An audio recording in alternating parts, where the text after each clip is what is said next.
Section 40B, Remuneration and Interest to Partners. Section 40B determines the maximum amount of remuneration and interest on capital payable to a partner under Income Tax Act. The amount over the specified limit is not allowed as a deduction to a partnership firm. तो section 40B बात करता है maximum remuneration and interest on partners capital जो allow है under income tax act. अगर remuneration and interest specified limit से over हो जाती है तो उसकी डिडक्शन अलाउ नहीं होती और वो ओवर अमाउंट फर्म के प्रॉफिट में ऐड हो जाता है और उस पर टैक्स कैलकुलेट होता है। तो चलिए देखते हैं ऐसे कौन सी कंडीशंस हैं जो रेमुनरेशन की जिसके सेटिस्फाइड होने पर पार्टनरशिप फर्म को डिडक्शन अलाउ होती है। तो वो है number 1, remuneration is allowed and only to working partner. Second है remuneration must be authorised by partnership deed and according to the terms of partnership deed. That means the amount of salary or manner of its computation is to be mentioned in the deed. If there is not any such provision in deed, then no deduction is allowed. Normally, partners mention in deed that salary is allowed to partner as per maximum limit defined under this section. This clause satisfies the condition for quantum of deduction. Third point है, it is not allowed if tax is paid on presumptive tax basis under section 44AD और 44ADA.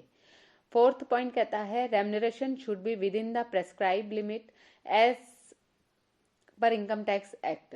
अब ये limits क्या है देखते हैं सामने screen पर। If book profit is negative then amount deductible as remuneration under section 40B is 1,50,000 and if book profit is positive then 1,50,000 or on first rupees 3 lakh of book profit on the balance of book profit. That means 1,50,000 or on first 3 lakh per 90% of book profit whichever is more and 60% on balance book profit. चलिए इसे एक example से समझते हैं।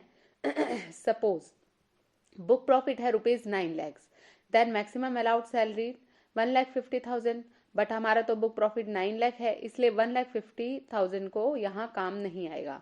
यहाँ हम calculate करेंगे first 3 lakh पर 90% it's come to ₹2,70,000 and balance पर 60%।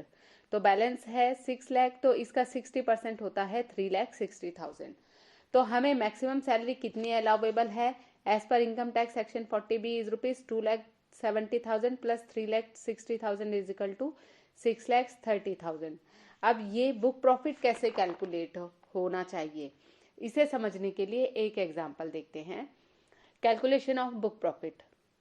तो प्रॉफिट एज पर प्रॉफिट एंड लॉस अकाउंट है हमारा 9 लाख रुपीज, उसमें हमने ऐड कर दिया रेमुनरेशन टू पार्टनर 7,20,000 एंड उसमें हमने ऐड बैक कर दिया डेप्रिसिएशन 1,20,000 जिसमें से मैंने लेस किया है इनकम अंडर अदर इनकम है। ये जैसे एफडी पे इंटरेस्ट मिल गया मुझे वो 1,20,000 तो वो अदर सोर्स की इनकम है तो इसलिए उसको कंसीडर सेपरेटली करेंगे।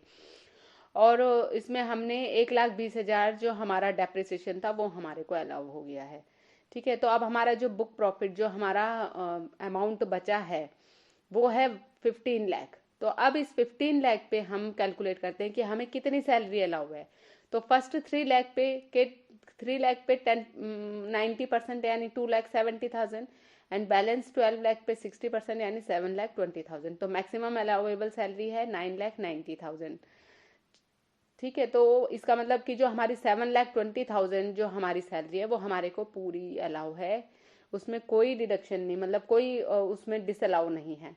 तो हमारा टैक्सेबल प्रॉफिट आ गया 7,80,000 जिसके ऊपर हमारा टैक्स कैलकुलेट होगा।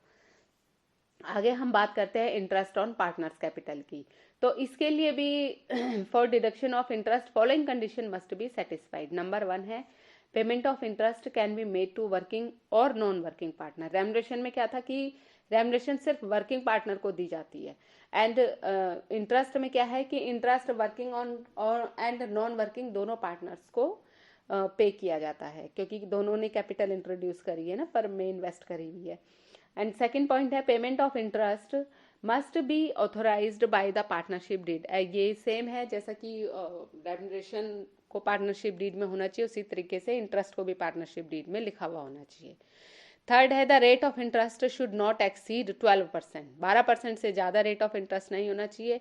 If the amount of interest exceed 12% of the capital then such excess amount is disallowed. Fourth point है it is not allowed if the tax is paid on presumptive basis under section 44 ADA or 44 ADA, same as like remuneration. The amount which are deductible as remuneration or interest in the hands of the firm under section 40B are taxable in the hand of the partners which are receiving such amounts under the head profit from business professions. However, if the amount is disallowed in hands of firm, then such amount are exempt in the hand of partner. That means जो portion remuneration and interest का disallow हो गया वो firm के लिए taxable है and partners के लिए exempt at the time of compute their income.